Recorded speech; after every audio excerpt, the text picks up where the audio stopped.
आरंभ करते हैं। किसी नगर में एक निर्धन पति और पत्नी रहते थे।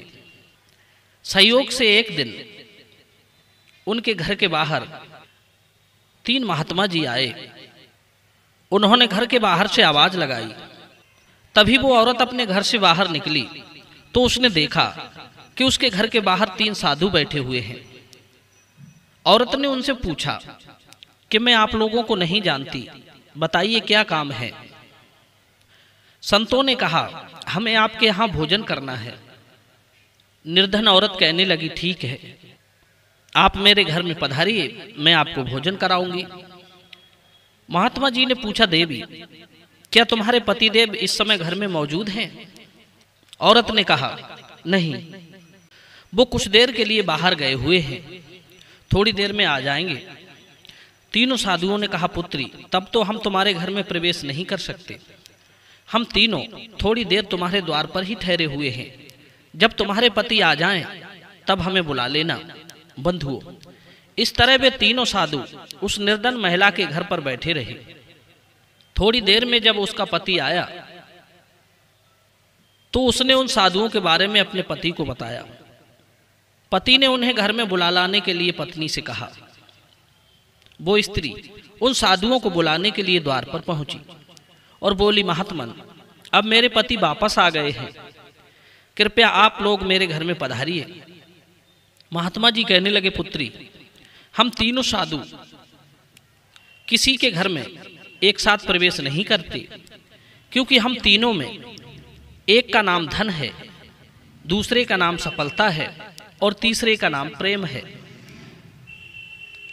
तुम जाकर अपने पति से पूछ लो कि वो सबसे पहले किसे बुलाना चाहेंगे।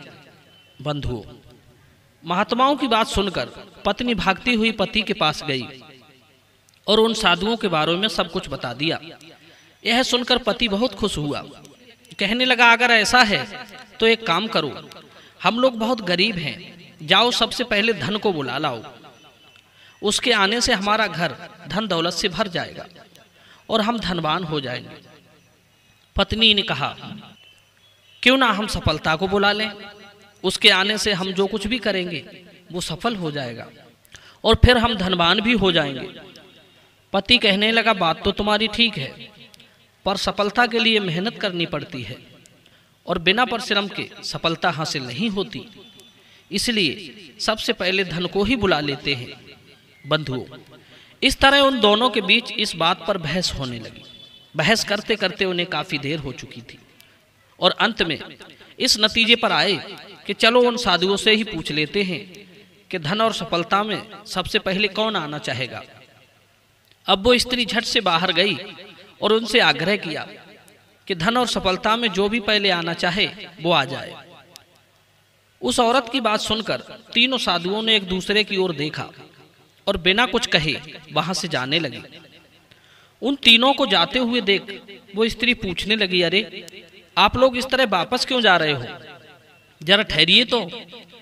महात्माओं ने उत्तर दिया, पुत्री, हम तीनों साधु इसी तरह सभी के द्वार द्वार जाते हैं और हर घर में प्रवेश करने का प्रयास करते हैं।